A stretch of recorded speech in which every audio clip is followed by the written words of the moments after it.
Muy bien, ya somos ¿qué? 59, ya somos bastante. Entonces, vamos a comenzar. Muy buenas tardes a todos. Gracias aquí por su asistencia. Esta va a ser la quinta sesión del Laboratorio de Sistemas Operativos 2. Hoy es viernes 22 de agosto 2025. Entonces, vamos a dar inicio. Hoy vamos a seguir con lo que sería la unidad 2, procesos e hilos. Y vamos a empezar con los anuncios importantes.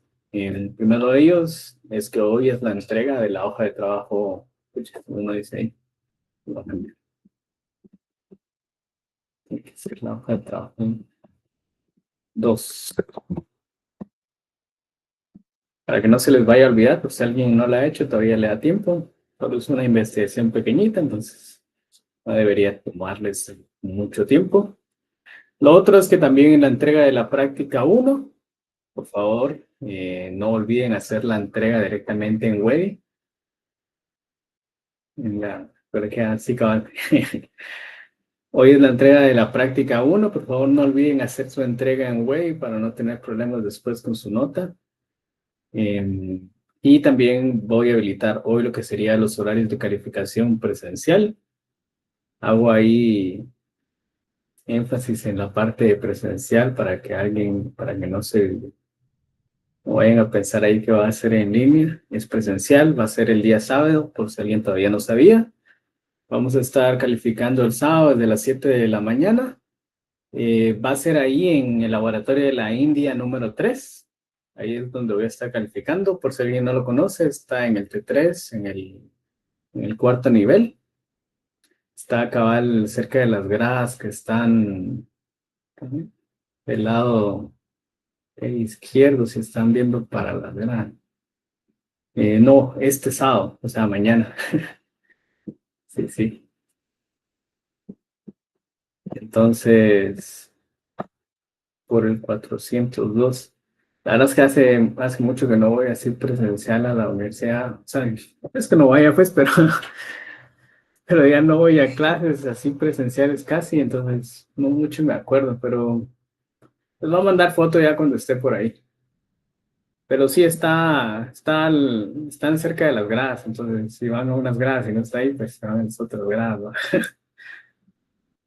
Bueno, les voy a mandar foto. Dice, fíjate que respondí tarde el phone, me escribí correo para agregar.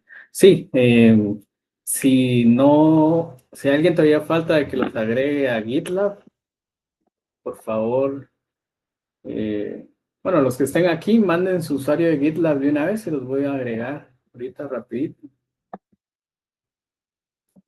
La verdad es que muchos de los que me mandaban diciendo de que no los había invitado cuando revisaba, sí. Sí, me aparecían ya en el form, marcados como que les envié la invitación. Por ejemplo, el DFAXX, me parece que ya existe. Entonces, revisen de una vez en GitLab si tal vez ya tienen acceso. Tal vez solo no han visto dónde es. Les voy a mostrar cómo debería verse. Por ejemplo, esta es mi pantalla de GitLab. Si se dan cuenta, aquí aparecen varias pestañas. Hay una que dice personal, hay una que dice member. Bueno, yo la tengo en inglés, ¿va? Debería aparecerle miembros. Y si le dan aquí, van a aparecer los repositorios que no son suyos, pero que son parte de, y debería aparecerles que dice Ingeniería USAC, Sistemas SO2, USAC Linux. Y hay otros que tal, bueno, porque no sé si lo que les mando es una invitación que tienen que sentar como tal, yo creo que no, pero debería acabar de aparecerles ahí.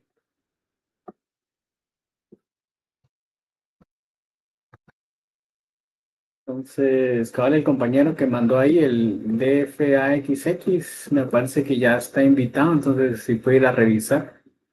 Kevin, cabal, ya se lo acabo de mandar. Igual revisen que ya les aparezca.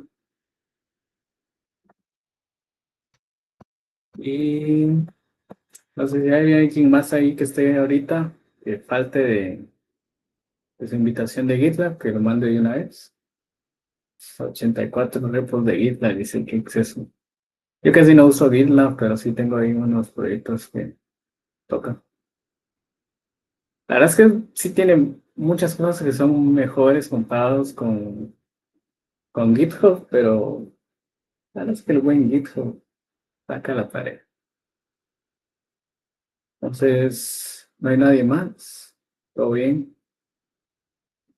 Bueno, entonces, si alguien todavía faltara por ahí, pues llenen el formulario ahí constantemente y ando mandando invitaciones, pero si no, igual me pueden escribir también. Por ejemplo, si ya son las 11 de la noche y dicen a la gran saber si va a ver el foro, mejor escríbanme, ¿no? Porque tienen que hacer la entrega igual. Igual había unos que me aparecían como usuario inválido, que yo les escribí ahí por el chat. Entonces, si es así, por favor, dígame cuál es el usuario correcto. Ahí, Luis Alberto, ya te mandé invitación también. Entonces, nadie más está pendiente, vamos a comenzar. Esta sería nuestra agenda del día de hoy. Vamos a ver algunos temas todos enfocados más que todo a lo que son hilos, pues, hilos directamente. Vamos a ver lo que es la concurrencia, ejecución concurrente y paralelismo, la creación, gestión y terminación de hilos. Vamos a hablar un poco sobre los P-threads y algunas consideraciones de diseño de subprocesos. Entonces, vamos a comenzar con las competencias que vamos a desarrollar el día de hoy. Estas pues son las mismas de la última clase: entender el marco de referencia a estructura lógica general de un sistema operativo que le permita la utilización, análisis y diseño de sistemas operativos y usar óptimamente los recursos y API de los sistemas operativos en el desarrollo de aplicaciones. Entonces vamos a empezar primero con lo que son los hilos. Anteriormente habíamos visto una pequeña introducción sobre qué eran los hilos. Entonces hoy vamos a ver un poco más a detalle y vamos a ver también algunos ejemplos ya en código de cómo crear hilos y usarlos en hilos, siempre en C, que es el lenguaje que vamos a usar durante el laboratorio. Entonces dice que un hilo es la ejecución, dice, un hilo de ejecución es la secuencia más pequeña de instrucciones que un programador puede gestionar de forma independiente. El sistema operativo crea y administra hilos y estos comparten la misma memoria de recursos que el programa que los creó, permitiendo que múltiples threads o hilos colaboren y trabajen de manera eficiente dentro de un solo programa. La parte esa, de manera eficiente, realmente depende mucho de cómo uno los haga. Usar hilos no siempre significa eficiencia. Entonces, aquí podemos ver en la imagen justamente que nos aparece el proceso y adentro tiene 1, 2, 3 hilos que se van ejecutando a lo largo del tiempo. Entonces, un hilo es algo que se ejecuta como parte de un proceso. Si no tengo un proceso, no puedo tener hilos. Muy bien. Entonces, algunas características de los hilos. Dice que un hilo es la entidad programable que solo tiene aquellas propiedades que se requieren para garantizar su control independiente del flujo. Eso se incluye en las siguientes propiedades: una pila, propiedades de programación como su política o prioridad, conjunto de señales pendientes y bloqueadas, y algunos datos específicos del hilo como indicadores de error. Los hilos dentro de un proceso no deben considerarse como un grupo de procesos. Todos los hilos comparten el mismo espacio de direcciones y esto significa que dos punteros que tienen el mismo valor en dos hilos hacen referencia a los mismos datos. De lo que hablábamos la semana pasada, de que como comparten la información del proceso que los creó, si yo tengo una variable que la creé en el proceso, en el programa principal, pues esa va a tener, obviamente todos los hilos van a tener acceso a ella y cualquiera que lo modifique, pues esos mismos cambios van a aplicar para todos los hilos que estén observando esa misma variable. Así que además, si algún hilo cambia alguno de los recursos compartidos del sistema, pues todos los hilos dentro del proceso se ven afectados. Por ejemplo, si se cierra un archivo, el archivo se cierra para todos los hilos. Pues esto realmente es algo bastante lógico, que seguramente ustedes ya han trabajado programas que usan hilos, tal vez no directamente en C, pero en otros programas ya de más alto nivel, que cuando uno trabaja con hilos, pues si abro un archivo, por ejemplo, y lo cierro, eso será pues para cualquier hilo que lo haya tenido activo en ese momento. Entonces, de la mano de los hilos viene un concepto que es el multithreading, que es una técnica utilizada en los sistemas operativos para mejorar el rendimiento y la capacidad de respuestas de los sistemas informáticos. al permitir que un solo proceso ejecute múltiples tareas al mismo tiempo. Así que el multithreading permite que varios hilos compartan los mismos recursos de un único proceso, como la CPU, la memoria y los dispositivos de entrada y salida. Entonces aquí tenemos en la imagen los dos tipos de opciones que podríamos tener, que es con single thread y multithread. Entonces ahí vemos que tenemos ya dos hilos en paralelo en ejecución para el multithread. Entonces, esta es una tecnología que prácticamente ya está disponible en todos los procesadores con los que nos vamos a topar actualmente. Antes pues no era tan popular cuando apareció por primera vez, la verdad que no me acuerdo ni en qué año es, pero fue ya hace bastante. Y entonces, por ejemplo, en Intel, la tecnología que hace esto es el hyperthreading, que seguramente es algo que ya les suena familiar. Y en AMD, que sería su equivalente, se llama el Simultaneous Multithreading, o SM. Entonces, ¿qué es lo que hace esto del multithreading realmente? Digamos que esto no hace que yo tenga más potencia de la que actualmente ya tengo, sino que solo mejora la eficiencia en que se procesan los hilos que tiene un programa activo, o bueno, todos los programas que tengamos en la computadora. Entonces, muy probablemente ustedes han notado que cuando ingresan a la información del sistema operativo, o mejor dicho, el sistema del equipo como tal, a ustedes cuando ven la información del procesador, generalmente les va a aparecer cuántos procesadores tiene, generalmente va a ser uno, cuántos núcleos tiene su procesador, y también les va a aparecer una información adicional que dice procesadores lógicos. Entonces, esos procesadores lógicos hacen referencia a cuántos hilos puede manejar simultáneamente su equipo. Entonces, digamos que si tuviéramos un CPU con 4 núcleos físicos que tiene hyperthreading habilitado, que generalmente se trata de 2 hilos por núcleo, entonces les va a aparecer a ustedes que tienen 8 procesadores lógicos. Si tuvieran 8 núcleos físicos, y por ejemplo el simultaneous multithreading habilitado, que sería en AMD, pues tendrían 16 procesadores lógicos. Entonces, generalmente es así que funciona. 2 hilos por cada núcleo, ya sea Intel o AMD. Entonces, digamos que un núcleo lo que tiene es sus unidades de ejecución. Estamos hablando del ALU, del FPU, los registros, etc. Pero generalmente todos estos no están ocupados el 100% del tiempo.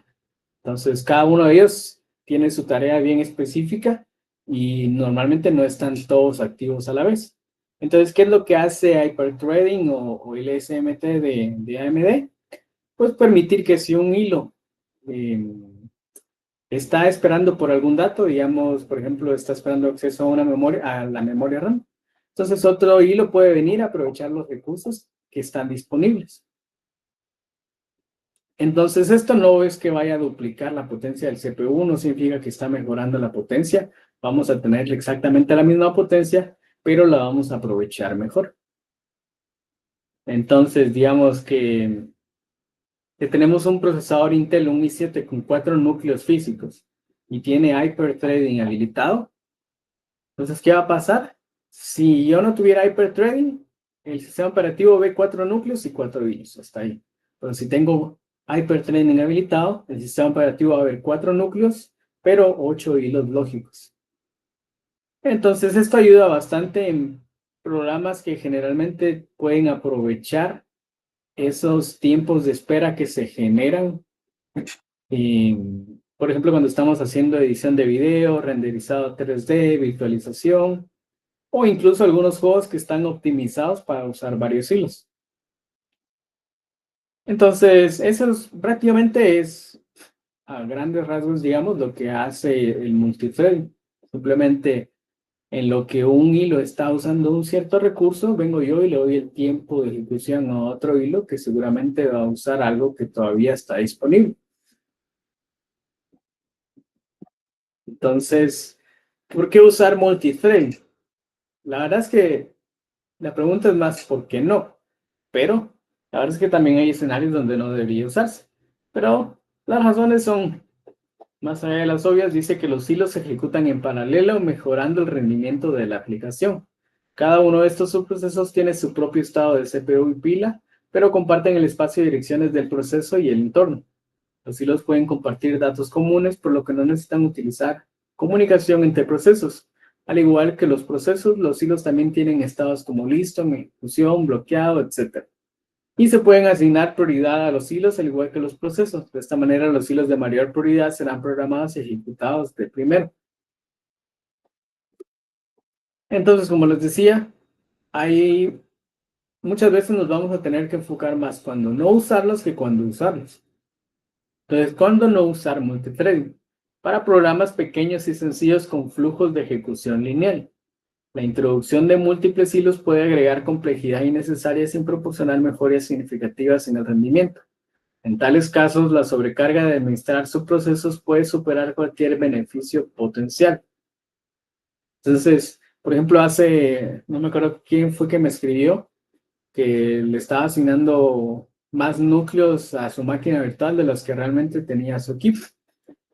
Entonces, la analogía es muy similar. Digamos, si yo tengo un procesador que puede procesar 8 hilos lógicos a la vez y vengo yo y en mi programa yo ejecuto más de 8 hilos lógicos, en lugar de obtener un mejor rendimiento, voy a ver cómo se va a empezar a deteriorar. ¿Por qué? Porque el CPU requiere un cierto tiempo y esos recursos para cambiar el contexto del hilo que está ejecutando. Entonces, a pesar de que los hilos son más ligeros y es más fácil cambiar entre ellos, pues igual, entre más hilos yo tenga, pues eso se va a empezar a volver más lento. Entonces, más hilos no significa siempre mejor rendimiento. También dice que si la aplicación está principalmente vinculada a entrada y salida, por ejemplo, comunicación de red, operaciones de archivos, agregar más hilos no necesariamente mejorará el rendimiento. De hecho, podría incluso degradar el rendimiento debido a la sobrecarga del cambio de contexto entre hilos. Entonces es muy similar. Digamos que si mi programa lo único que va a hacer es leer archivos, entonces ahí pues no voy a tener la ventaja de yo poder cambiar entre hilos porque ya estoy usando los recursos que necesito. Al inicio les decía que prácticamente Hyperthreading lo que hace es que mientras yo estoy haciendo uso de un cierto recurso y hay otros disponibles, pues el otro hilo puede venir y hacer esa tarea. Pero si todos mis hilos realmente lo único que van a hacer es entrada y salida, entonces ahí pues no hay para dónde, todos se van a estar siempre peleando por tratar de hacer el uso de los mismos recursos. Y por último dice que no todas las plataformas y lenguajes de programación admiten multithreading por igual. Si la aplicación necesita ser portátil en diferentes plataformas o lenguajes que carecen de soporte sólido para multithreading, podría ser mejor evitar depender en gran medida de esto. Este ya va enfocado más del lado de alto nivel, digamos, del lado de la programación, donde quizá el lenguaje no soporta o no tiene un soporte completo para el manejo de hilos. No estoy seguro cuál sería un buen ejemplo en este caso. Yo al menos los que conozco todos tienen un buen manejo de hilos, pero pues siempre es de ir a la documentación y ver cómo es que cada lenguaje de programación, por ejemplo, maneja esto, si tiene alguna librería disponible, es una librería nativa, alguien X que la creó, y pues ver cómo manejan los hilos, ¿verdad? Puede ser de que si se manejan de manera incorrecta, pues al final tal vez sea mejor simplemente no usarlos. Vamos a hablar también un poco sobre eso, los tipos de ejecución que vamos a tener. Entonces, el primer tipo de ejecución es la concurrencia, ejecución concurrente. Dice que una unidad central de procesamiento o CPU puede trabajar una sola tarea a la vez.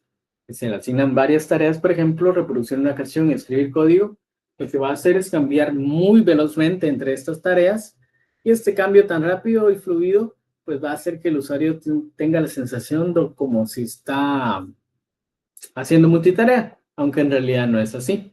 Les dice que esta capacidad de las CPUs modernas para pausar y reanudar tareas tan rápido da esa ilusión de ejecución en paralelo, pero realmente esto no es paralelo, es lo que se conoce como concurrente.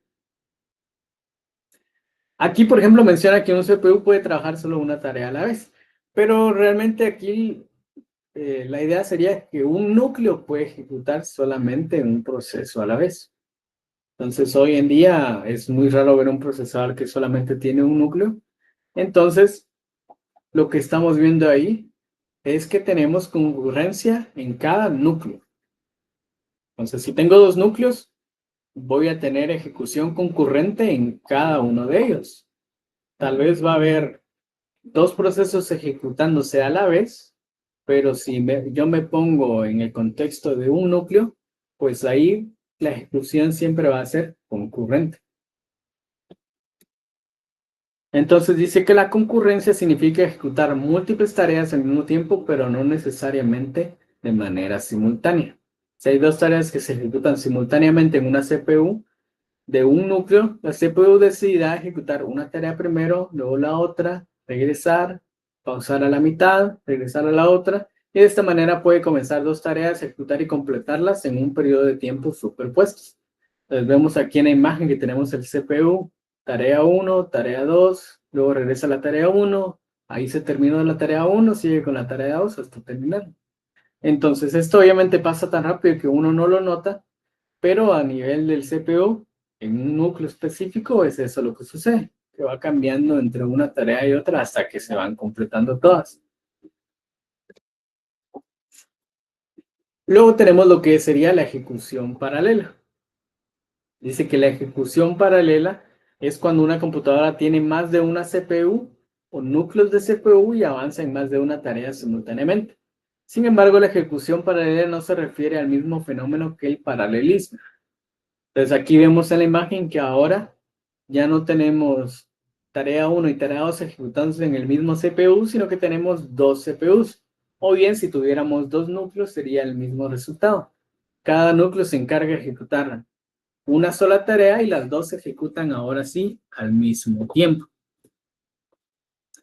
Entonces, esta ejecución paralela se trata un poco más como de separar los procesos en los diferentes núcleos que tengo disponibles. Pero no es lo mismo que el paralelismo. Vamos a ver, bueno, no es la que sigue, pero también tenemos lo que sería la ejecución concurrente paralela.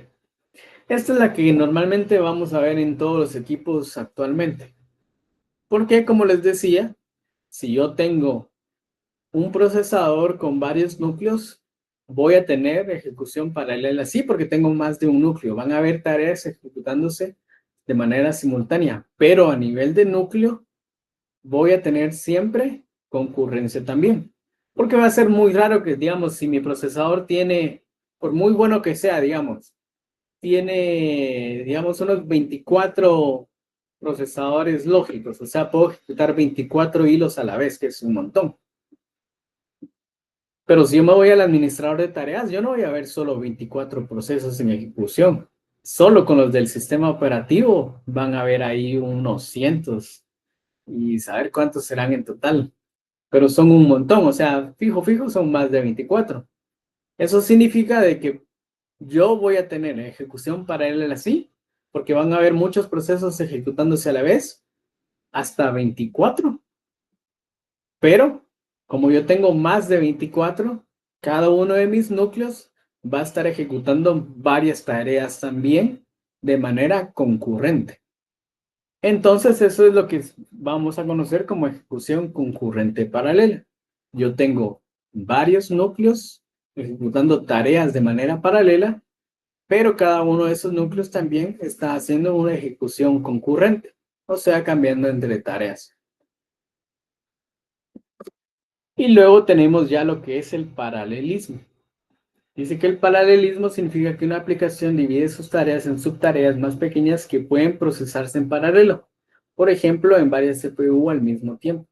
El paralelismo no requiere que existan dos tareas, es capaz de ejecutarlas físicamente partes de tareas o múltiples tareas al mismo tiempo, utilizando la infraestructura multinúcleo del CPU, asignando un núcleo a cada tarea o subtarea. Entonces aquí vemos en la imagen de que ahora un programa viene y se divide en varias subtareas y todas están aportando a la ejecución completa de una tarea más grande, digamos. Entonces, ¿cuál es la diferencia entre paralelo y paralelismo? En realidad, más que una diferencia, es como el uso que se le da a la ejecución paralela. Digamos, si yo hablo de paralelismo, sí o sí, hay ejecución paralela. Ahí no hay para dónde. La diferencia está en, más que todo, es una diferencia conceptual. Digamos que si yo vengo y en mi programa ejecuto 4 hilos a la vez, cada uno haciendo una tarea diferente, tal vez uno está, no sé, enviando un ping a través de la red, el otro está escribiendo un archivo, el otro está, no sé, escribiendo en la consola Hola Mundo. Entonces yo tengo ejecución paralela, pero todas esas tareas son independientes y no están aportándole nada una a la otra. Entonces ahí solo hay ejecución paralela. Muy diferente es si yo tengo que hacer, por ejemplo, un cálculo matemático que es muy complejo y en lugar de, no sé, tal vez ejecutarlo en un solo hilo, vengo yo y lo separo en varios hilos. Y cada uno de esos hilos va a ser el cálculo de un fragmento del cálculo y cuando ya los tenga todos, pues voy a tener el cálculo completo. Entonces, ahí sí es paralelismo. ¿Por qué? Porque yo vine y separé mi tarea en varios hilos. Entonces, si se dan cuenta, es realmente algo muy conceptual. No es como que yo tenga que hacer algo diferente para la ejecución paralela, ¿no? Sigue siendo ejecución paralela, pero como yo mismo vine y decidí distribuir mi tarea en varios hilos, pues eso ya se convierte en paralelismo. Entonces, es como esa diferencia conceptual más que todo. Entonces, bueno, no sé si alguien tiene alguna duda o pregunta o les causó confusión algo de eso. Está todo claro. Yo no sé si se me mandan manitas aquí. Todo claro, dice. Vamos la prueba entonces. Vamos a ver.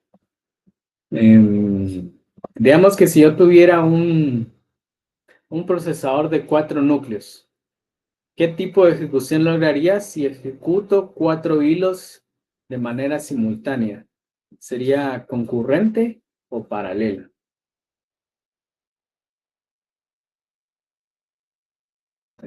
Sí,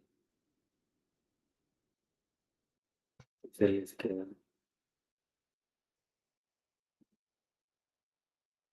paralela. Sí, justamente. ¿Por qué?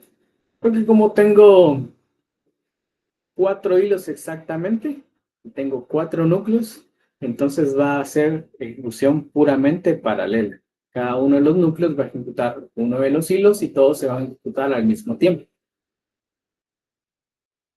Ahora, ¿qué pasa si esos 4 hilos pertenecen al mismo programa? ¿Será que hay paralelismo ahí o no?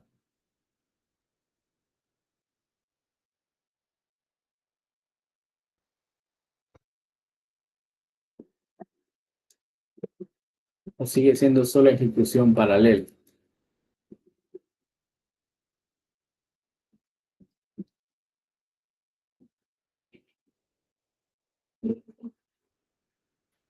Están ahí, no, ya se durmieron. Pues ahí la respuesta sería depende, ¿verdad? Porque, como decíamos, la diferencia es más bien conceptual. Entonces depende si realmente ese programa está simplemente ejecutando 4 cosas diferentes a la vez o todo es parte de una sola tarea. Muy bien, entonces vamos a seguir. Esta es la siguiente del paralelismo. Bueno, este es más que todo un ejemplo. No lo vamos a saltar porque ya lo explicamos. Entonces ahora vamos a hablar de dos tipos diferentes de hilos que vamos a tener disponibles, que son los hilos de nivel de usuario y los hilos de nivel de kernel. Entonces los primeros es el del nivel de usuario y dice que es un tipo de hilo que no se crea mediante llamadas al sistema. El kernel no interviene en la creación ni la gestión de este tipo de hilos. Estos suelen ser livianos porque se administran completamente en el espacio de usuario sin involucrar al kernel. Esto significa que las operaciones de creación de hilos, cambio de contexto y sincronización pueden ser más rápidas en comparación con los subprocesos a nivel de kernel. Estos además, al no estar vinculados con el kernel, funcionan de manera consistente en diferentes sistemas operativos y plataformas. Luego tenemos el otro tipo que son los hilos de nivel de kernel, que estos operan ya a un nivel más bajo, al nivel de kernel obviamente, y la diferencia principal es que son completamente administrados por el espacio del kernel. Entonces, a diferencia de los hilos que creamos a nivel de usuarios, estos sí son visibles y administrados por el kernel. Estos son compatibles directamente con el kernel del sistema operativo y forman parte de la planificación o el scheduling que hace el kernel para todos los procesos en general, o subprocesos en este caso. ¿Cuál es la desventaja? De que pueden generar una mayor sobrecarga en comparación con los hilos a nivel de usuario y requieren consideraciones específicas de la plataforma con respecto a la portabilidad y compatibilidad. ¿A qué se refiere esta parte en específico? De que si yo estoy creando un hilo a nivel de kernel, pues entonces yo ya tengo que tener consideraciones de cómo maneja ese kernel o ese sistema operativo la creación de esos hilos. Puede ser de que no sea igual para todos los sistemas y entonces si yo vengo y compilo un programa en una cierta, en, en un cierto sistema, podría potencialmente no funcionar en una versión diferente, en una distribución diferente, dependiendo cómo maneja los hilos, el sistema donde lo estoy ejecutando.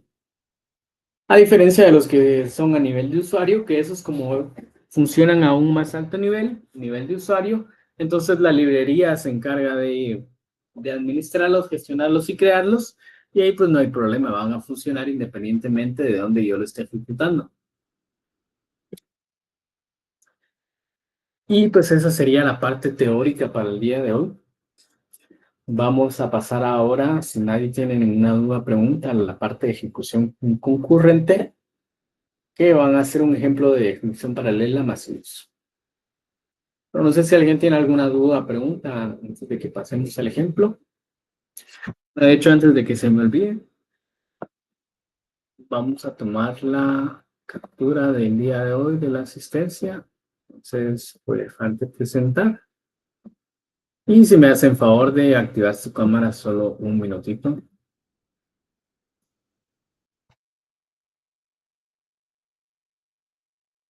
Muchas gracias a los que están activando su cámara. Esperar a que más gente la active. Voy a avisar.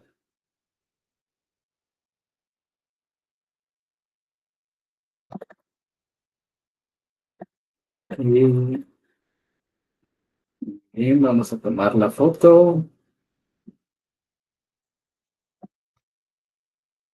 Y ahí estamos. Ya la pueden apagar si quieren. Y los miren en la salida. Muy bien. Entonces, no sé si alguien tiene alguna duda o pregunta antes de que pasemos al ejemplo. Ahí vi que alguien había mandado su usuario de GitLab. Vamos a editar de una vez.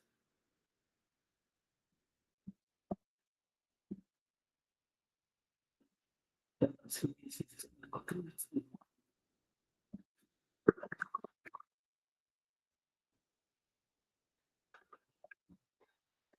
Mm, ahí está, en de la invitación. Y alguien más se unió hace poquito, veo que ya somos bastantes. Entonces, solo como recordatorio, Por favor, no olviden hacer la entrega de la práctica uno y de la hoja de trabajo uno. Ambas cierran el día de hoy a la medianoche. La entrega de la práctica, como les decía, es a través de GitLab. Entonces, si de los que ya se vinieron tardecito a la clase y no han sido invitados todavía al repositorio de GitLab, me pueden mandar ahorita de una vez su usuario de GitLab ahí en el chat y yo les voy a mandar invitación. Sí, pueden hacer su entrega. Así que ya se acaba el tiempo.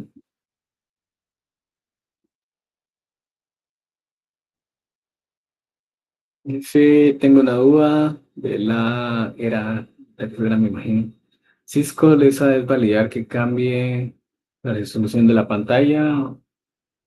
Sí, sí debería detectar que cambie la resolución de la pantalla. Por ejemplo, si yo mandé a llamar a la Cisco y en ese momento yo tenía 1920 por 1080, luego cambié la resolución a 1024 por 680 y vuelvo a llamar a la Cisco, debería mostrarme la nueva resolución. Sí, debería mostrarme siempre la resolución actual. Hay un montón de caritas tristes. Y una está bien. Pero sí, sí tiene que detectar los cambios de resolución. Entonces, si a ustedes no les muestra, mi sistema no funciona así. Todavía tienen tiempo de cambiarla, de arreglarla ahí para que detecte la resolución siempre actual. La verdad es que hay varias formas de lograrlo. Sí, hay un montón. ¿Cuándo es la calificación? La calificación es el día de mañana. Mañana, calificación presencial, ahí en el T3, Laboratorio de la India número 3. Vamos a empezar a las 7 de la mañana. Si ya funciona, ya no se toca. Pues eso es verdad, pero si no funciona como uno quiere, pues, para pensar. En clases, preguntar porque se muere la gente. Sí, hombre, vamos a tratar de apurarnos, así pueden seguir trabajando en su práctica número uno. Entonces, vamos a entrar directo al ejemplo. Danos una ayudita con esa. Sí, la verdad es que está bien fácil. No, sí, sí me sorprende un poco que no lo hayan logrado todavía. Pero miren, hay varias formas de hacerlo. Por ahí algunos compañeros comentaban que lo habían hecho a través del, del procesador gráfico, que es, por ejemplo, en Linux Mint, utiliza el Wayland. Hay otros que utilizan el Server X, el X11, y esos obviamente reportan todo el tiempo la resolución de la pantalla. Si no estoy mal, lo hacen leyendo un archivo que esos servicios dejan en el sistema, entonces solo sería de leerlo. Aunque yo les recomendaría que lo hagan a través del DRM. No me acuerdo qué era lo que significaba eso, pero algo tenía que ver con el renderizado de imagen. Entonces ese mantiene siempre un listado de todas las resoluciones que tiene activas. Pues que pasa una ambulancia, que tiene activas o disponibles el sistema y obviamente la que está activa en ese momento. Entonces ahí pueden ustedes obtener la resolución actual siempre. ¿Cómo era que se llama esta cosa? El Direct Rendering Manager. Por ejemplo, ese servicio expone un archivo también que devuelve esa información. Pero obviamente a nivel de kernel, aunque ustedes sí podrían ir a leer ese archivo, no sería muy óptimo, no tendría sentido. Si ya están en el kernel, leanlo directamente desde el DRM. Entonces, obviamente no se los voy a resolver acá, pero para que se den una idea. Pueden ir a la documentación en el kernel.org y buscar sobre el DRM y ahí van a encontrar más información. pero no es muy difícil. La verdad es que sí, sí es bien fácil de hacer. Entonces, solo échenle un ojo ahí a la documentación. Pero bueno, vamos a pasar entonces al ejemplo. Voy a compartirles mi pantalla.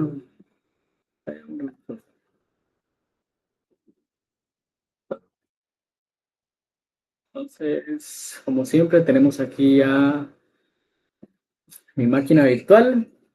Vamos a usar la misma de siempre con Linux Mint, pero lo vamos a hacer a través de la sesión remota. Entonces,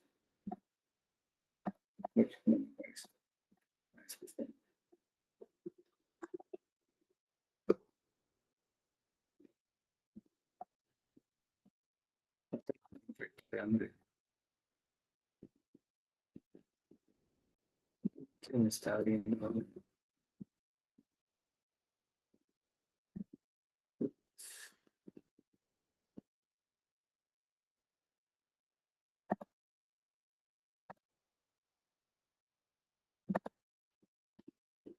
Sesión remota, usar IPv6 a IPv4. La verdad es que no uso la IPv6, no sé si tendrá compatibilidad, la verdad, pero a menos que tal vez funcione, pues sí, yo uso IPv6. Este.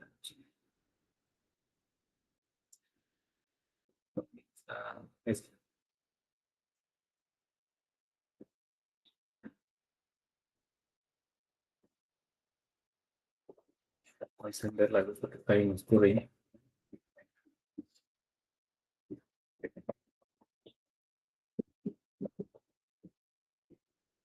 Solo esperé mi momento. ¿Sí?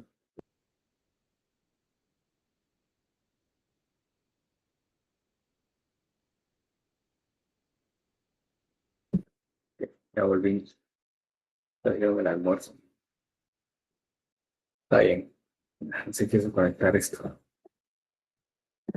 Tal vez cambio de IP esta. Mientras conecto esto, ¿cómo van con su práctica uno? Ah, algo que no les había comentado. No es necesario que lleven. De planito, cabrón. No es necesario que lleven hoja de calificación. Va a ser digital. Yo la voy a tener ahí y solo las voy calificando ahí conforme vayan llegando. Ahora, si andan, no sé, en modo paranoicos y dicen, ay, no vaya a ser que se le pierda mi calificación, pues impriman la que está ahí en el PDF de la práctica. Ahí mismo está la rúbrica, imprimen esa hoja y pues se las escribimos ahí, se las firmo y todo. Pero si no, sí en digital, ¿para qué vamos a andar gastando en papel? Al final no sirve mucho esas cosas. Entonces, no se vayan a preocupar por llevarla. ¿Y dónde está la letra de esta cosa? Creo que no tiene. Creencia.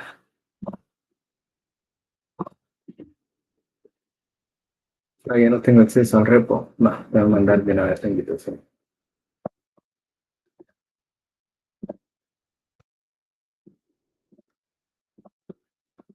Si alguien todavía no tiene acceso, manden su invitación, manden su mensaje ahorita de una vez. Si los invito de una.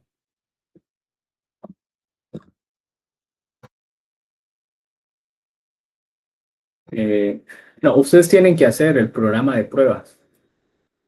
Ustedes lo tienen que llevar ya listo solo para probarlo.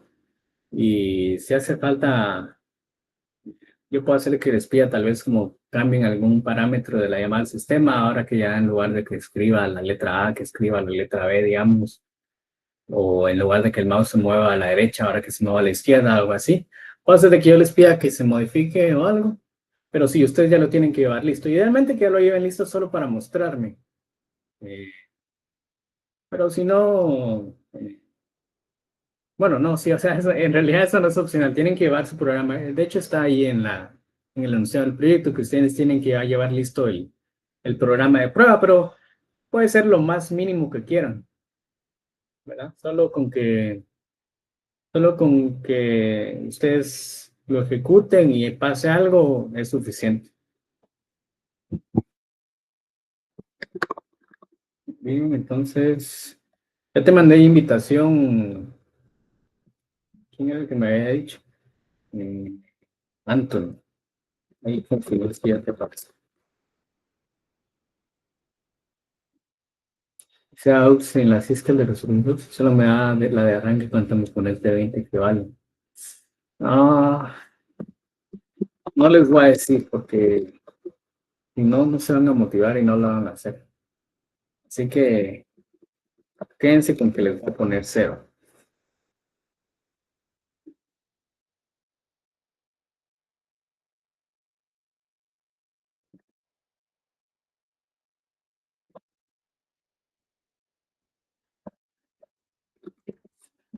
Sí, hombre, es que la verdad es que la práctica no estaba difícil. Creo que la dejaron muy a última hora, por eso. Pero, pero todavía, o sea, si solo solo les falta corregir esa, creo que todavía tienen tiempo de arreglarlo.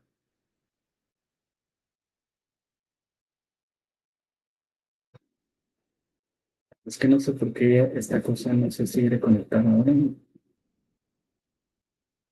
Conexión. Ah, ya sé por qué. Sí, sí, sí, sí.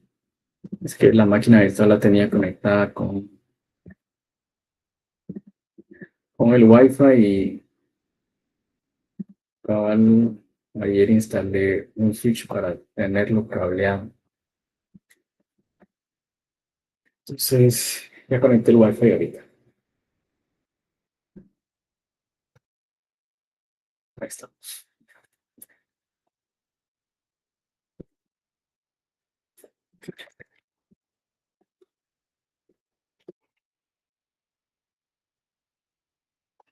Después siempre vamos a pasar una encuestita a ver cómo van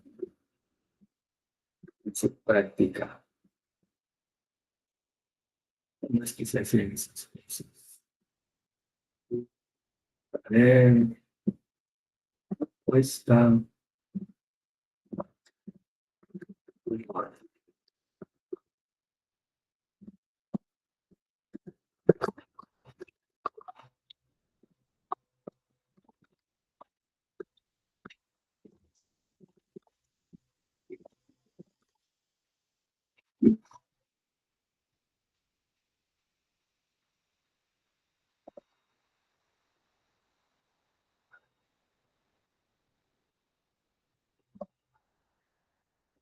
Ahí ya la mandé. ¿Cuánto valen las CISCOs? Cada CISCO vale 20 puntos. 20 puntos. Entonces, ahí voy a responder la encuesta para darme una mejor idea de cómo estar los horarios mañana. Eh, Ahorita los horarios no los tengo habilitados, los voy a habilitar al finalizar la clase para que digamos que no tengan ventajas con los que no se pudieron conectar a la clase. De la opción 1. ¿Cómo así? Ah, sí, 2 de 3 es, ajá, que van más o menos, digamos.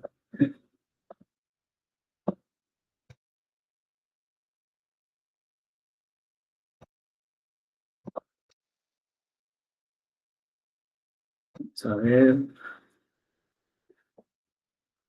ahí hay bastantes que hicieron todo bien. Se puede. Todavía puedo sacar 40. No, hombre, puede sacar más de 40. Imagínense, solo con haber usado la versión correcta del kernel ya tienen 2.5 puntos asegurados. Eso es otra cosa. Había varios que en la hoja de trabajo usaron la última versión del kernel y los penalicé poquito, pero espero que la hayan cambiado ahorita para la práctica uno, que se hayan usado la correcta. Entonces, me vuelve loco el mensaje.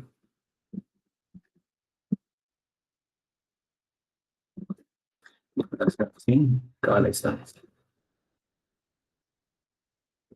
Entonces, ahora sí nos vamos a conectar.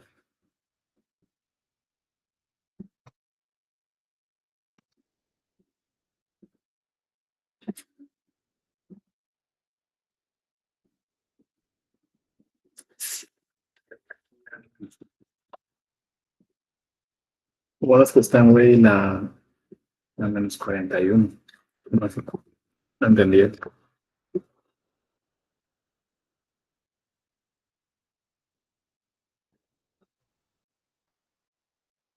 Ah, sí, sí, sí. Sí, yo la subí ahí.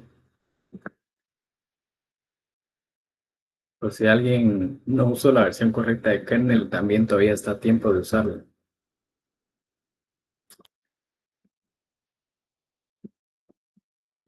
Fernando.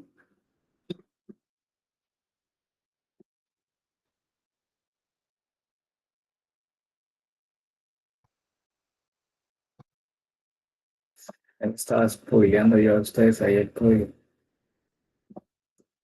Vamos a ver, hacer aquí. Oh, y listo.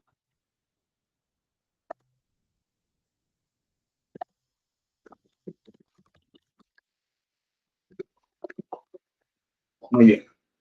Entonces, ¿qué es lo que vamos a hacer? Primero vamos a simplemente crear un programa que ejecute, que cree dos hilos que se van a ejecutar de manera simultánea, digamos.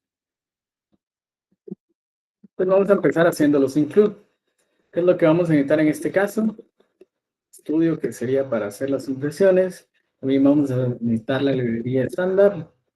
Obviamente la librería para los hilos, que es el PC. Vamos a necesitar también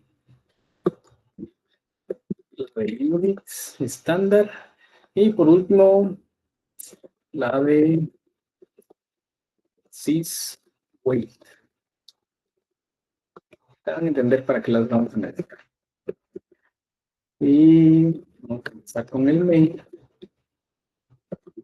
Retornar cero. Entonces, ¿qué es lo que vamos a hacer? Primero vamos a definir dos variables del tipo thread. Al parecer, thread-t de type. Hilo 1, hilo 2. Entonces, este tipo, pues obviamente viene de nuestra librería pthread. Voy a ser un poquito más grande todavía.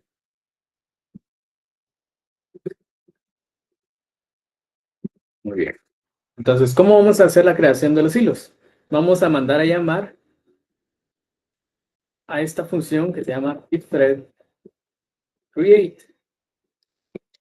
¿Qué es esto? No es más que pues una abstracción de la llamada al sistema para creación de hilos, ¿verdad? Viene nuestra librería pthread. Entonces, para crear un hilo vamos a necesitar cuatro argumentos.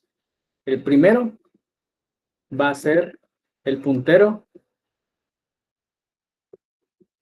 de donde voy a almacenar la referencia de ese hilo. El segundo va a ser un puntero nulo.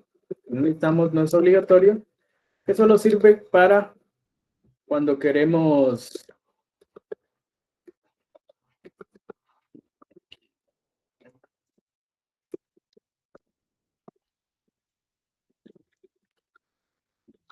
pasarle alguna estructura más compleja. Tres,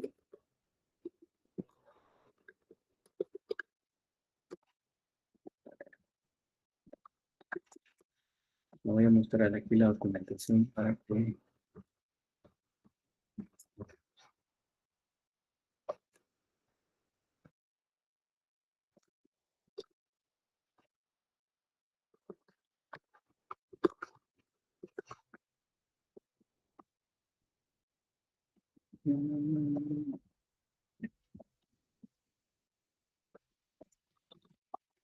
el link de la... Bueno, la cosa es de que este puede ser una estructura con algunos atributos adicionales que queremos configurar para mi hilo. Por ejemplo, el tamaño del stack, el heap y cosas así. Que generalmente pues no las vamos a utilizar, entonces aquí la vamos a dejar nula. Lo tercero que le vamos a mandar va a ser la función que queremos que nuestro hilo ejecute. Entonces, aquí le vamos a poner main function, pero todavía no la hemos definido.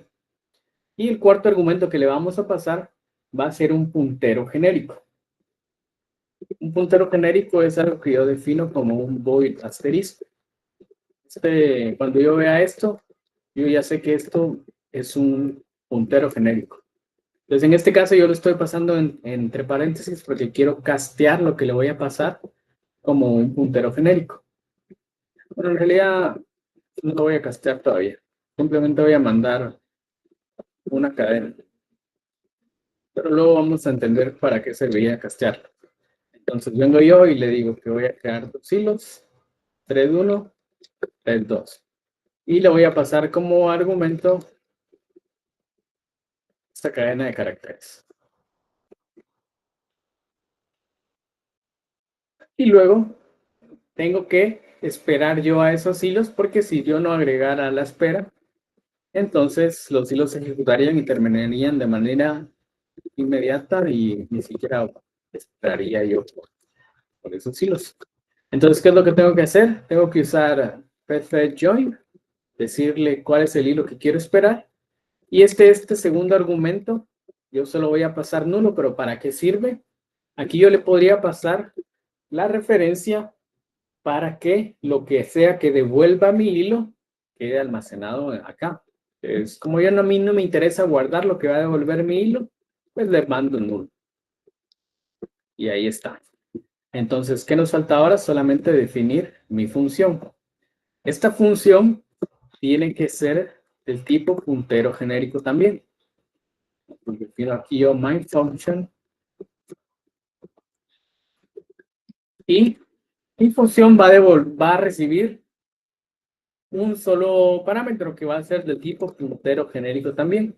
Entonces aquí sería name. Y lo que yo le mandé en este caso es una cadena de caracteres que va a ser equivalente al nombre. Entonces, ¿por qué es que esto funciona acá? Porque en C realmente los strings no son strings como tal, sino que eh, son un puntero al inicio de la cadena. Pero obviamente C ya sabe que es una cadena de caracteres, entonces lo trata como tal. Por ejemplo, cuando yo lo imprimo o cosas así. Pero realmente esto es un puntero de caracteres. Apunta al primer carácter que ya le da la secuencia de cómo está organizado. Entonces, como yo sé que esto es un puntero, aquí automáticamente se convierte en un puntero genérico cuando se lo manda y ya lo recibo acá. Pero lo recibo siempre como un puntero genérico. Entonces, ¿qué es lo que tengo que hacer? Tengo que castear.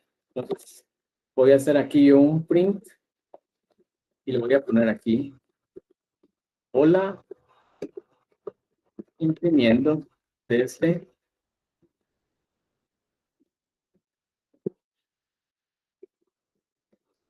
nombre. Entonces, esta es una cadena que le voy a pasar un string para que lo reemplace acá. Y ese string va a ser mi puntero genérico, pero lo voy a castar primero a un puntero de caracteres. Luego nos vamos a dormir por 3 segundos. Bueno, el programa se va a dormir. Y por último le vamos a decir ahí que terminó.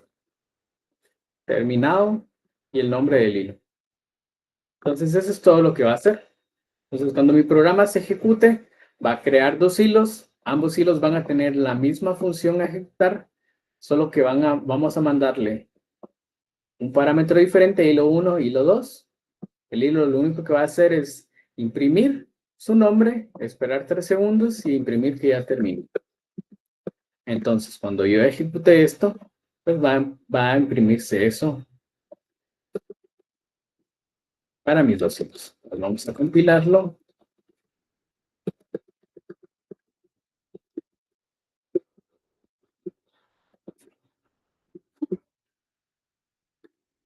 hacer el ejemplo 1. No nos dio errores. Lo ejecutamos. Ahí ven que se ejecutaron primero las dos impresiones, los dos esperaron y terminó hilo 1 e hilo 2.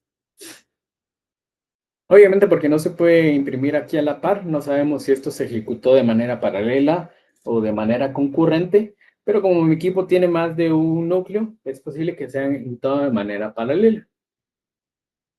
Entonces esta es como la forma más básica de cómo vamos a trabajar con hilos.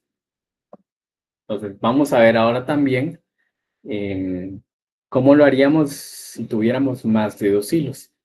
Vamos a crear aquí otro ejemplo. Vamos a usar siempre los mismos includes.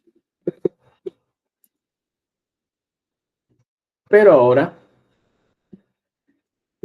en realidad vamos a empezar más o menos similar. Vamos a tener el main, forma 0. Pero ahora vamos a tener una cantidad dinámica de hilos. Digamos que el thread type ahora va a ser una matriz de 5. Entonces voy a usar yo justamente un for, un ciclo for, para recorrer esos 5 valores que puede tener. Pero ahora ya no le voy a pasar un puntero de caracteres, sino que le voy a pasar su número, el número que le corresponde a ese hilo. Entonces, ¿cómo lo voy a hacer? Voy a tener un puntero a un espacio de memoria y voy a reservar el espacio de un entero. Entonces, si se dan cuenta de esto, lo que hace es referenciar este espacio de memoria, el memory allocation del tamaño de un entero. ¿Qué hace memory allocation? Una llamada al sistema para reservar espacio de memoria. Entonces, este puntero apunta a este espacio de memoria. Tengo que asignarle un valor. Entonces, lo desreferencio y le asigno el valor aquí. Entonces, ¿qué es lo que voy a hacer?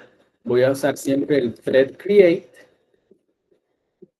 solo que ahora voy a pasarle la referencia de y, porque tengo una matriz, no necesito pasarle ninguna configuración adicional a mi hilo.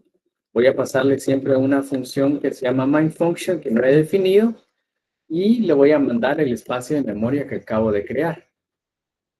Pero ojo, si yo lo hiciera solo así, aquí me daría un error, porque este no es un puntero genérico. Y a diferencia del string que le mandé antes, este no lo va a convertir de manera automática. Yo lo tengo que castear.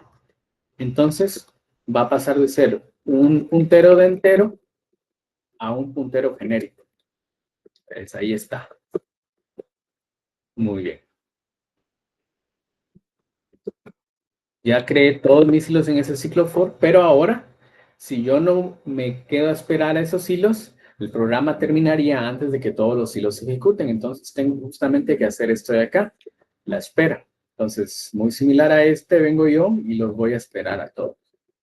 Es aquí, pthread join, igual a cada uno de ellos, y no me interesa qué es lo que van a devolver. Y por último, voy a poner aquí que el trabajo terminó. Ahora sí, voy a definir mi función myFunction, que como les había dicho, tiene que devolver un tipo puntero genérico. Y también recibe un argumento del tipo puntero genérico. ¿Cómo le voy a llamar esto? ID. Entonces, si recordamos, este que le estoy mandando, yo sé que es un entero, es un puntero de un entero, pero lo recibo como genérico, entonces lo tengo que castear de primero.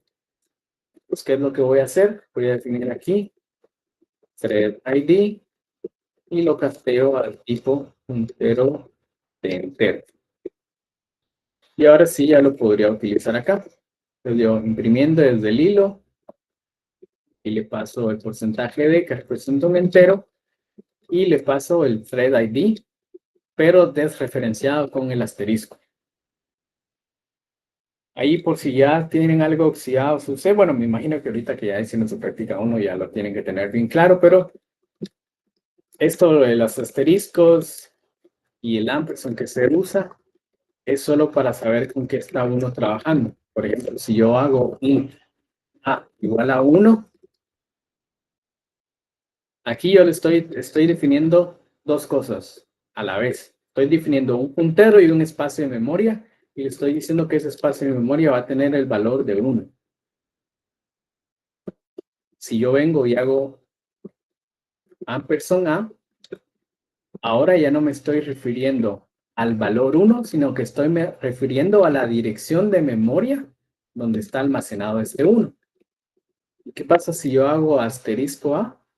Entonces ahora me estoy refiriendo al valor de ese espacio de memoria. Entonces, si yo tengo un puntero, como lo tengo acá, este thread ID está apuntando o es el valor de un espacio de la dirección de memoria. No es el valor de ese entero, sino que es la dirección donde está ubicado. Entonces, si a eso yo le agrego un asterisco al inicio, lo que estoy haciendo es desreferenciando. Entonces, ahora estoy obteniendo el valor de ese espacio de memoria al que estaba apuntando mi puntero. Entonces, si se dan cuenta, esto de acá, digamos que yo tuviera aquí un puntero B. Esto apunta a A. Entonces, este es un puntero. Y al poner un ampersand, yo le digo el puntero de A. ¿Y qué pasaría si yo hago asterisco B aquí? Este asterisco B es exactamente igual que A. Porque asterisco B está apuntando al espacio de memoria de A y A, pues obviamente tiene ese valor. Entonces, así es como funcionan los punteros en C, por si se les había olvidado. Bueno, ya, fin del anuncio publicitario de C. Entonces, aquí yo voy a imprimir, imprimiendo desde el hilo tal. Nos vamos a dormir también 3 segundos acá y luego termino el hilo y se acabó. Y aquí le voy a dar Turn ID. Entonces, si se dan cuenta, antes yo no había retornado nada. Acá igual, aunque lo estoy retornando, no estoy haciendo nada con ese retorno. Pero, si se dan cuenta, mi función es del tipo puntero genérico. Por eso es de que yo puedo retornar aquí ID, porque es del tipo puntero genérico también. Entonces, vamos a compilar este otro. Windows.c, ejemplo 2, error, lo ejecuto y ahí está. Y se dan cuenta, imprimió 0, 1, 2, 3, 4, pero no lo imprimió en orden. Y también cuando terminaron, no terminaron en el mismo orden. ¿Por qué? Porque todos se ejecutaron al mismo tiempo. Esto nos da pues la pauta de que fue ejecución paralela. Bueno, tal vez no todos, pero al menos algunos de ellos se ejecutaron al mismo tiempo y entonces al momento de que todos mandaron a imprimir, pues ya fue más cuestión de la consola cómo en qué orden los imprimió que la ejecución misma. Quizá tal vez sí hubo algunos ahí microsegundos de diferencia. Pero entonces ahí tenemos siempre ya todos los hilos en ejecución. Vamos a ver ahora también un tercer ejemplo.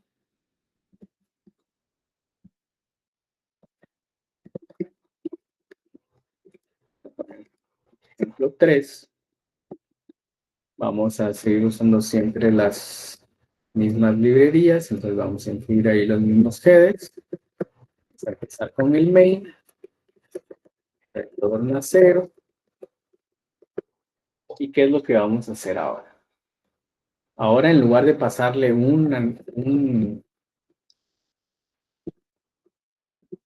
vamos a definir siempre esto de acá. Va a ser una matriz de 5, muy similar a lo que hicimos antes.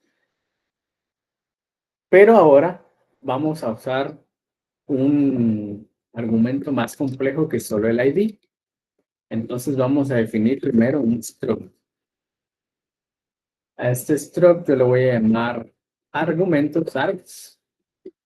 Y este va a llevar dos cosas. Primero un ID y luego un nombre.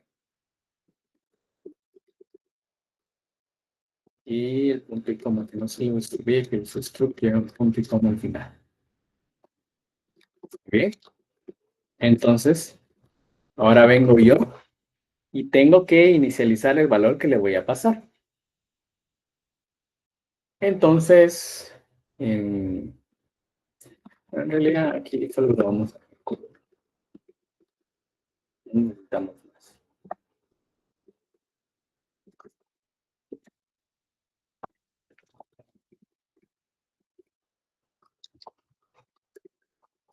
Entonces vengo yo, voy a crear mi variable del tipo el struct que acabo de crear, que sería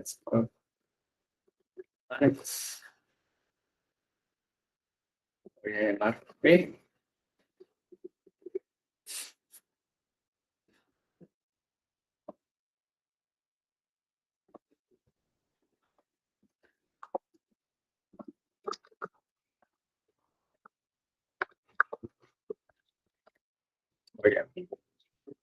Lo voy a definir.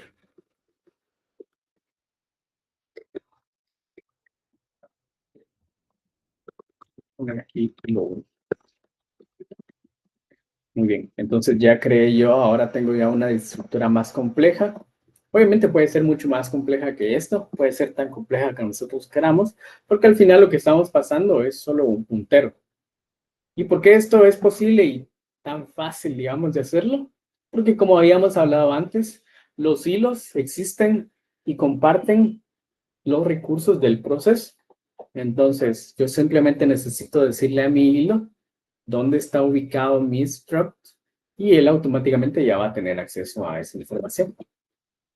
Entonces, tengo que convertir siempre, a castearlo a un puntero genérico y ya le paso aquí la referencia de parents. Muy bien. También otra cosa. Esta función pthread_create en realidad nos devuelve un valor y es un valor entero.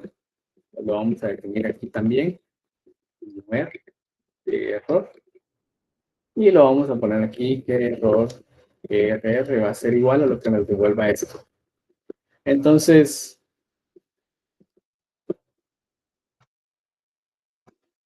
¿qué es lo que nos va a devolver esto?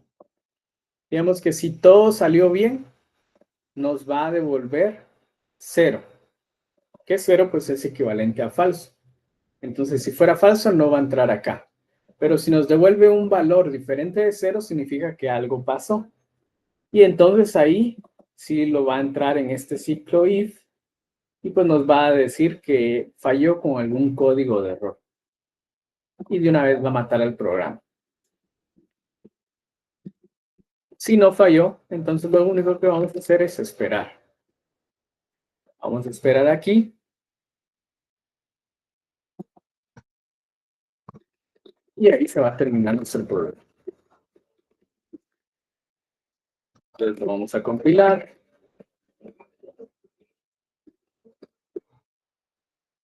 Nos dio error. Dice tipo incompatible de puntero. En el thread.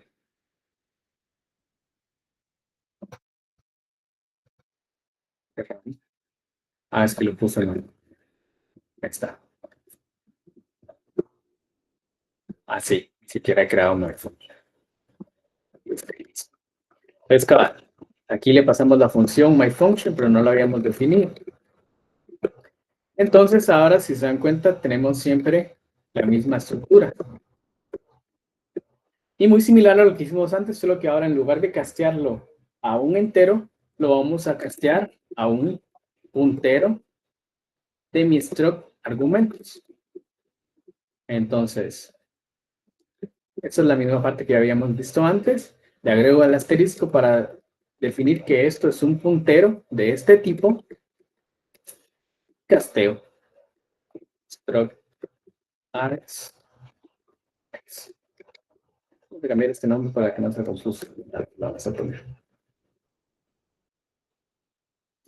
Entonces ahora este puntero tiene la información. Bueno, en realidad solo es un puntero, pero ya no es un puntero genérico, ya tiene un tipo dado. Entonces, ¿qué es lo que vamos a hacer ahora? Simplemente imprimir. Imprimiendo desde el hilo tal con el nombre tal.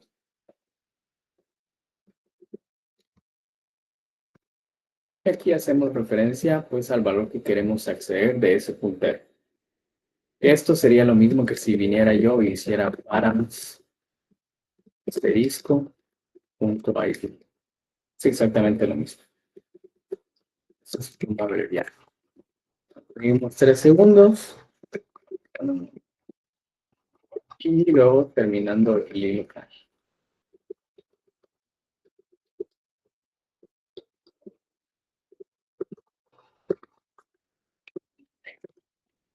Y aquí, pero no vamos a retornar. Ahora sí lo vamos a ejecutar.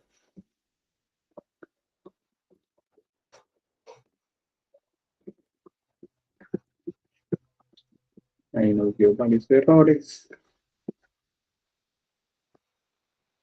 Indefinidos.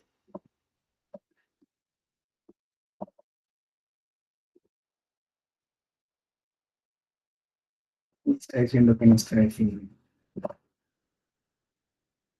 Ah, sí, porque la estoy incluyendo aquí abajo.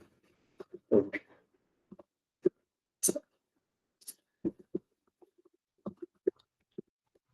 Pues ahora sí. Ejemplo 3. Ahí nos dice ya desde el hilo 1 y el nombre que le mandamos, igual al momento de terminar. Entonces se pueden dar cuenta, aquí nosotros podemos mandar prácticamente lo que querramos, siempre que lo mandemos en forma de puntero genérico. Ya que lo tenemos en nuestra función de nuestro hilo, pues simplemente lo reconstruimos y ya lo podemos usar desde ahí. Entonces, pues es bastante fácil, como pueden ver. Por último, vamos a ver un ejemplo pequeñito de paralelismo.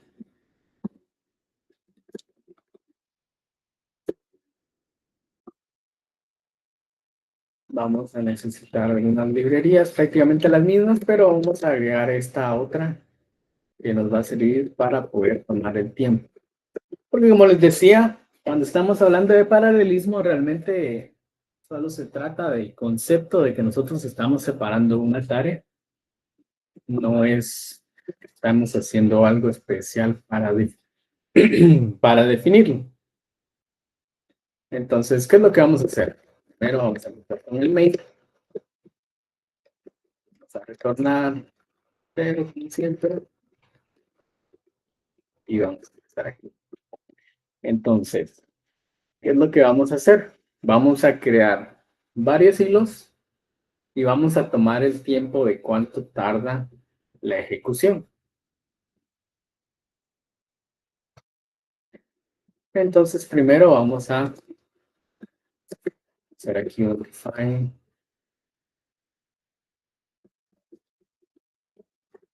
Hay número de hilos. Vamos a poner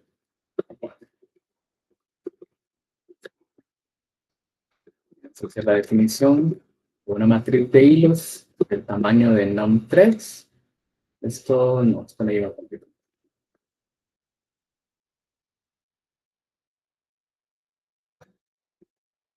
Y también vamos a definir variables que nos van a ayudar para contar el tiempo de ejecución. Entonces, este timeval es un struct que ya existe y viene en esta importación que estamos haciendo de time.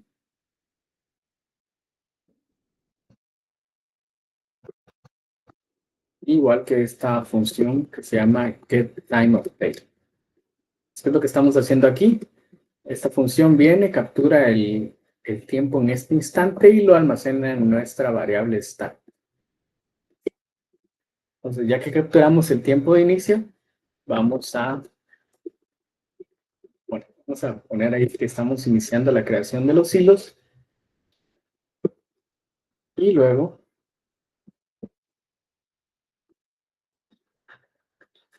vamos a marcar la diferencia.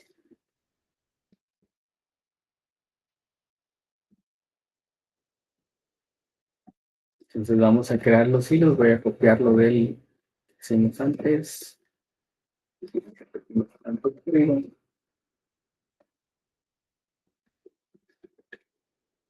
Solo que ahora en lugar de llegar hasta acá, vamos a llegar hasta el número de hilos.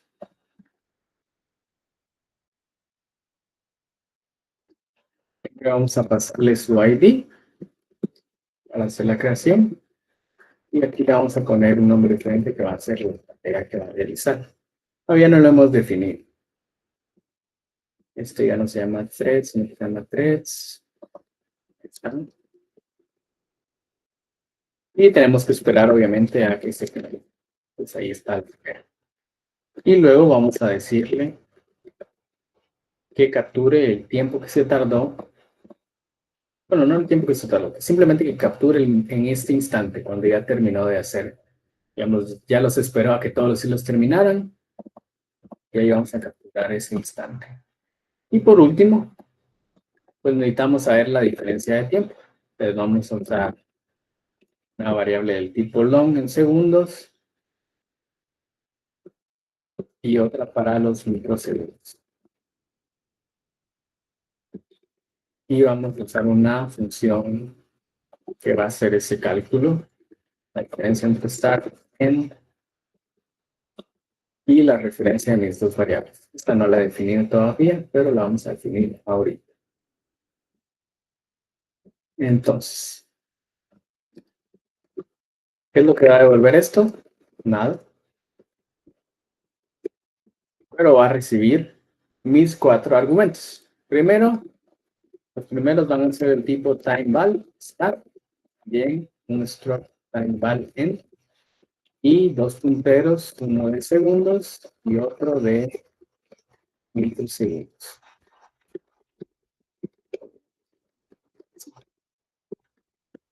Entonces ahí está, que son los 4 parámetros que estoy mandando acá.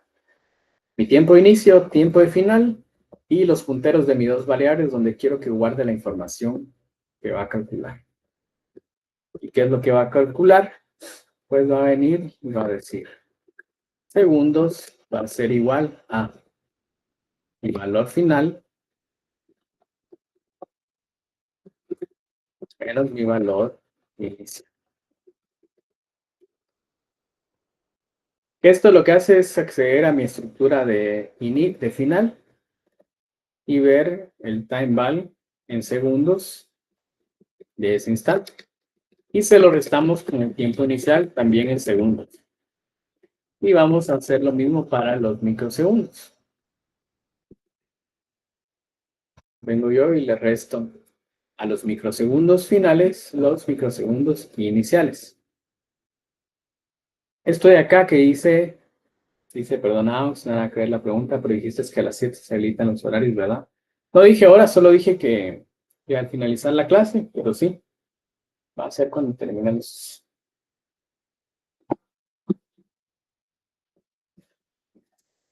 Entonces, ahí,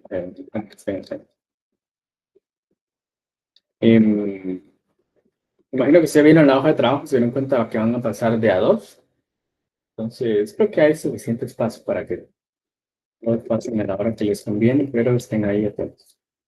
Entonces, esta última parte que dice si el valor de microsegundos es menor a 0, eso significa de que ya pasó más de un segundo entre esta diferencia.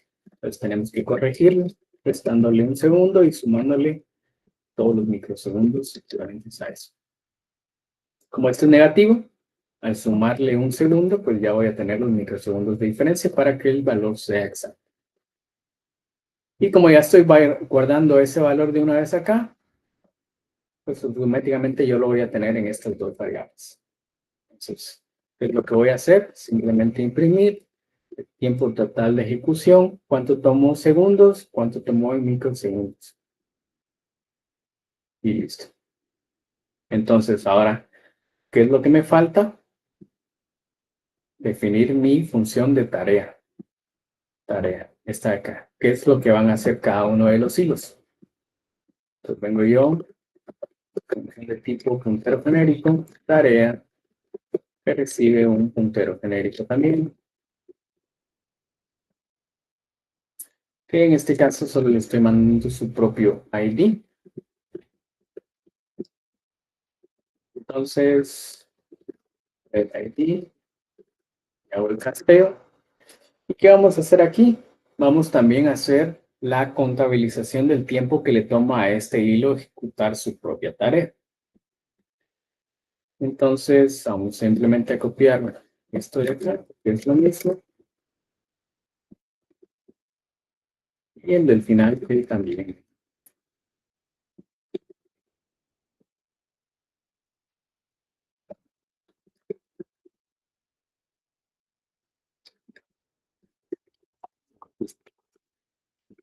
Y lo que voy a hacer en mi tarea.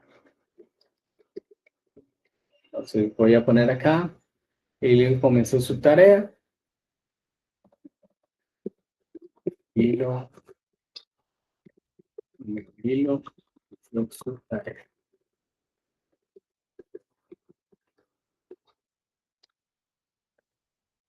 Y luego lo voy a dormir.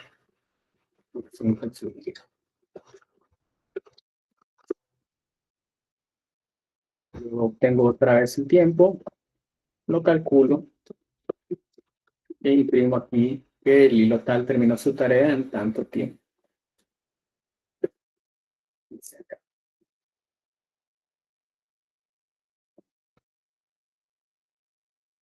Muy bien. Entonces lo vamos a guardar. Vamos a poner primero aquí lo mismo. Entonces lo vamos a compilar.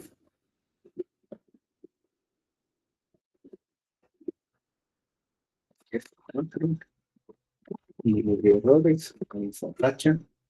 Entonces ahí aparece iniciando la creación del hilo, hilo 0 inició su tarea, pasan los 5 segundos y entonces nos dice acá el hilo 0 terminó su tarea en 5 segundos, 197 microsegundos. ¿Se dan cuenta? Hay una pequeñísima diferencia ahí, como de unos, ¿qué? 310 más o menos microsegundos. O sea, casi nada. O sea, el tiempo total de ejecución del programa para un solo hilo tomó ese tiempo. Ahora, ¿cuánto nos debería tomar si yo hago la misma tarea 4 veces? O sea, que necesito hacerlo 4 veces. Si tuviéramos ejecución concurrente, puede ser que tome un poquito más, pero si fuera paralelismo, todas las tareas se van a ejecutar al mismo tiempo y no debería cambiar mucho. Entonces, si se dan cuenta, hilo 1, 2, 3, 4 en total. Cada uno de ellos, ¿cuánto le tomó? 5 segundos, 200 y tantos aproximadamente segundos. Pero en total, el programa siempre se tardó más o menos 5 segundos, casi 0.1 milisegundo. Entonces, si se dan cuenta, si hubiera sido secuencial, esto hubiera tenido que tardar 20 segundos, pero no. Como hicimos 4 hilos, todos en ejecución paralela, pues se tardó solamente un poquito más del tiempo anterior. Casi como que 300 microsegundos más. Entonces, pues ahí es donde podemos ver la ventaja de utilizar varios hilos. Entonces, eso sería prácticamente el ejemplo para el día de hoy. No sé si alguien tiene alguna duda, pregunta de los ejemplos, todavía de la práctica, si alguien quisiera resolver alguna duda que tenga de la práctica.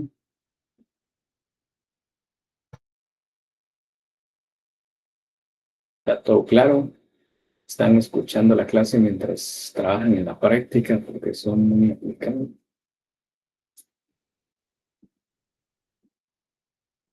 ¿Todo bien? Paralelismo que le dicen, cabal. El cerebro tiene dos hemisferios. Está bien, está bien. Vamos a ver cómo quedó la encuesta al final, entonces.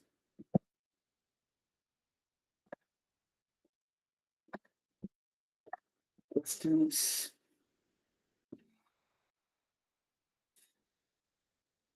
Ya salió la cisco de WIH. Imagino que te referís a la resolución.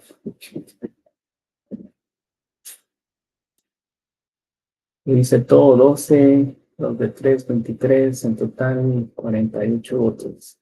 Los que dicen ya no sale, me imagino que están bromeando. Vamos a pensar que están bromeando. No, mira, el típico chascarrillo de ingeniero. No son muchos, 48 votos. Salen 5 horas. Sí sale, sí sale, si tu computadora se toma media hora por compilación, salen 5 horas. Dice cómo es que tiene que funcionar lo de la resolución para que esté bien.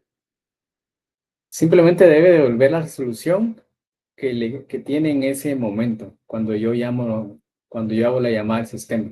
Digamos, si yo hago la llamada al sistema, me devuelve la resolución 1920. Cambio la resolución y la vuelvo a llamar, no me tiene que devolver 1920, me tiene que devolver la nueva resolución. Y así, cada vez que yo la cambie, tiene que devolverme siempre el valor actual. ¿Alguna documentación? Miren, la mejor documentación es la que está en kernel.org, la que les había mostrado la otra vez. Los voy a compartir ahorita. Eso para acá, más fácil. Kernel.org, documentación. Entonces, por ejemplo, estamos aquí DRM, que era lo que yo les decía la otra vez. Aquí va a salir todo lo relacionado al DRM.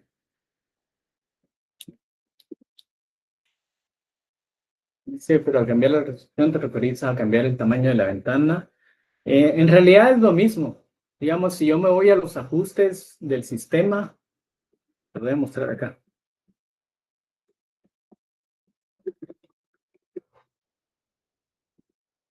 Y se dan cuenta, acá,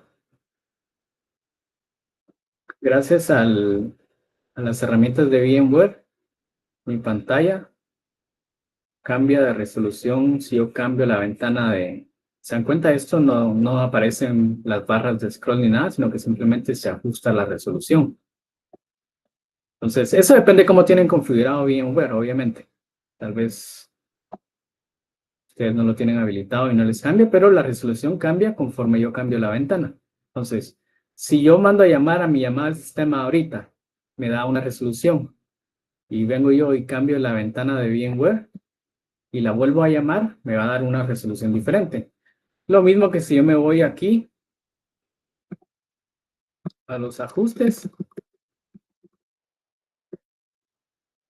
y cambio la resolución manualmente desde ahí, es exactamente el mismo resultado que yo esperaría. Que la resolución que me devuelva es la que yo cambie desde acá. Por ejemplo, que yo le pongo esta otra de acá y la voy a aplicar. Si se dan cuenta, aquí cambió, que aparecieron incluso las barras de scroll porque ahora VMware ya no controló esta resolución. Entonces, si yo mando a llamar al sistema, me va a devolver esta. Pero la cambio a esta otra de acá y vuelvo a llamarla, me va a devolver esta nueva. Pero siempre tiene que devolver la resolución actual. Les voy a dar otra pequeña pista ahí para ayudarles un poco. Digamos, por ejemplo,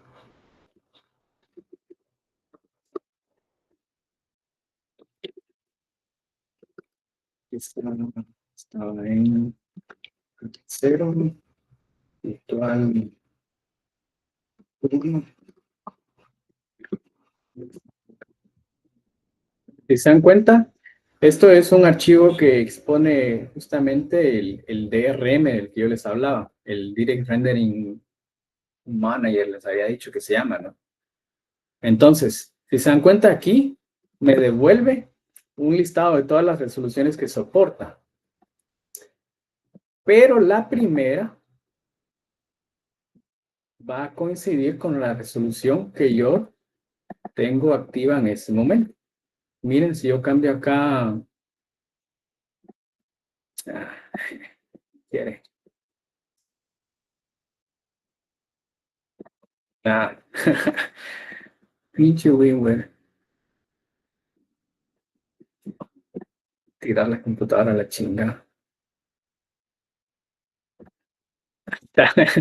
Muchas costó. Y miren, si yo vuelvo a llamar esta acá,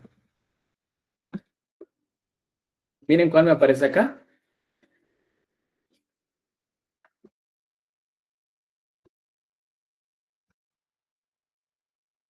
Tirar esto a la...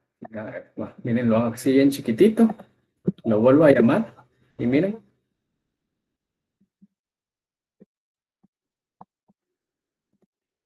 es para que se hagan una idea de qué, de cómo debería funcionar. Entonces, pues eso. No sé si alguien tiene alguna otra duda o pregunta.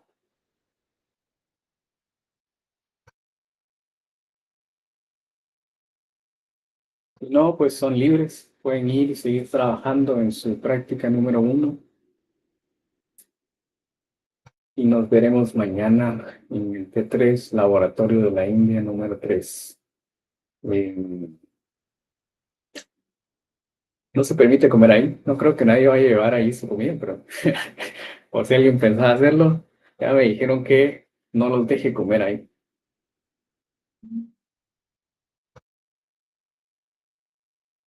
O sí, sí, pues coman pues, pero ahí dejan limpio el contrabando, pero yo no los dije.